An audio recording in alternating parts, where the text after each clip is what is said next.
Hello everyone, welcome in Power Plant Engineering as a elective of 5th semester Mechanical Engineering. Subject code as a 22566. Practical number 16. Prepare model diagram of steam power plant by selecting various components for a given load. That's a part 1. Prepared by Mrs. Amruta Mundale, lecturer in Mechanical Engineering Department, NIT Polytechnic, Nagpur. Department of Mechanical Engineering has a following vision and mission. You just read the vision and mission of this slide of our department. Learning outcomes. After completion of this practical video lecture, you are able to prepare model diagram of steam power plant by selecting various components for a given load. That's part 1 in this practical. Program outcome will be mapped by this table given below as PO1 to PO7 and PSO1 to PSO3. तो आइए discuss करते हैं steam power plant क्या है, जिसका short form हमने देखा SPP. तो स्टीम पावर प्लांट ये ऐसा सेटअप है जिसको आपने ओरल थर्मल इंजीनियरिंग सब्जेक्ट में थर्ड सेम में देखा था कि बॉयलर होता है, बॉयलर के बाद टरबाइन होता है, टरबाइन पे स्टीम स्ट्राइक होती है और टरबाइन की ब्लेड रोटेट होती है और इसमें जो वाटर बचता है मीन्स स्टीम बचती है और स्टीम को हम कंडेंस करके फिर से वाटर फॉर्म में कन्वर्ट करके फिर से कंटिन्यूएशन में बॉयलर में सप्लाई करते हैं.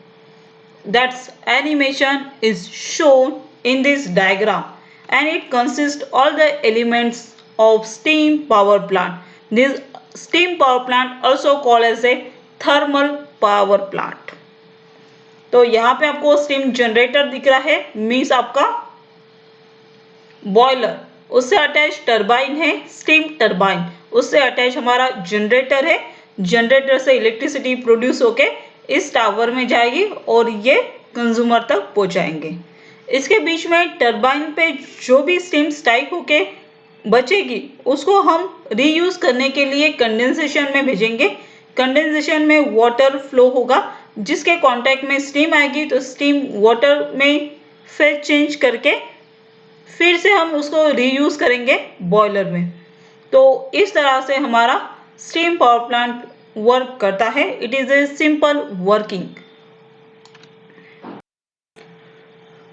So let us discuss layout of steam power plant. Steam power plant तो हमने देख लिया कि बॉयलर होता है, बॉयलर से आपका टरबाइन होता है, टरबाइन के बाद जनरेटर होता है, टरबाइन का जो रिटर्न आता है वो कंडेंसर में जाता है और कंडेंसर का जो रिटर्न आता है वो बॉयलर में जाता है. ऐसे ही हमारी प्रोसेस चलती रहती है. तो अगर हम लेआउट के बारे में बोलते हैं तो इसमें बहुत सारे डिफरेंट कंपोनेंट्स आते हैं. जैसे कि बॉयलर है तो बॉयलर के अंदर क्या आएगा, बॉयलर में लगता है कोल प्लांट. जैसे कि कोल आता है, कोल का स्टोरेज है कंबशन के लिए. जैसे कि ये फर्स्ट रेड जोन आपको दिख रहा है तो coal storage and coal handling plant ये बॉयलर के लिए होता है कंबशन प्रोसेस के लिए. इस कंबशन के बाद जो ऐश जनरेट होती है इसको भी हम एक प्लांट के थ्रू, ऐश हैंडलिंग प्लांट के थ्रू स्टोर और रिसर्कुलेट करते हैं. तो ash handling plant is one of the component. Then coal handling plant is one of the component of this steam power plant. So all elements are come in layout of steam power plant and this is a type of layout. It consists all the components of steam power plant in detail. Then boiler में efficiency बढ़ाने के लिए air preheater, economizer, superheater ये सारी चीज़ें होती है. जो भी हाई प्रेशर बॉयलर यूज़ करते हैं उसमें ये सारे इनबिल्ट प्रोसेस होती है.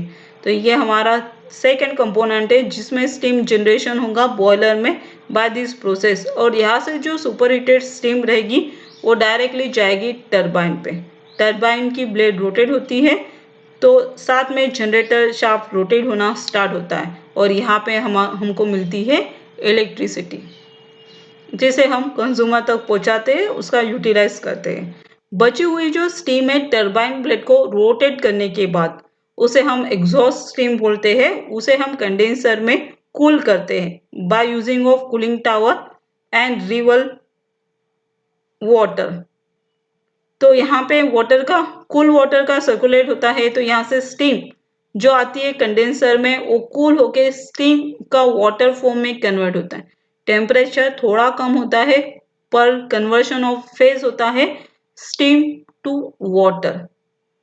देन ये जो हमने वाटर स्टीम को वाटर में कन्वर्ट किया, इसको हम फिर से बॉयलर में रिसर्कुलेट करेंगे with the help of economiser. तो यहाँ पे हमें जो बॉयलर में प्रीवियसली जो हीट लग रही थी वो नॉर्मल वाटर को हीट करने के लिए, बट हमारा वाटर ऑलरेडी हीटेड है, तो यहाँ पे स्टीम बनाने के लिए हमें कम हीट लगेगी। That is all the elements of layout of steam power plant. तो इस कंपोनेंट के बारे में और इसमें छोटे छोटे जो साइकिल्स होती है जैसे cooling cycle, power generation cycle, coal handling plant, ash handling plant, इस प्लांट के बारे में हम वन बाय वन डिस्कस करेंगे। तो आइए देखते हैं इसी के बारे में।